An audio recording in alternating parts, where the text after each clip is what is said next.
আলাইকুম গাইস, চলুন আজকে জার্মানির দৈনন্দিন 5টি শব্দ জানা যাক। Let's go start. ডি ব্রিলে চশমা, যেটা আমরা ইউজ করে থাকি।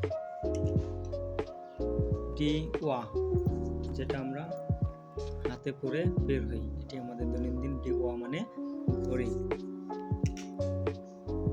ড্রাইস্টিফ কলম, যেটা আমাদের লেখালেখির কাজে দৈনন্দিনই প্রয়োজন হয়ে থাকে। ডাস বুক, যেটা আমরা পড়ি নিয়মিত।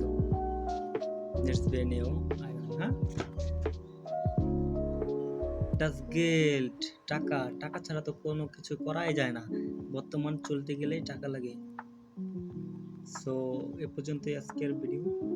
Thank you, please subscribe my channel. Tata.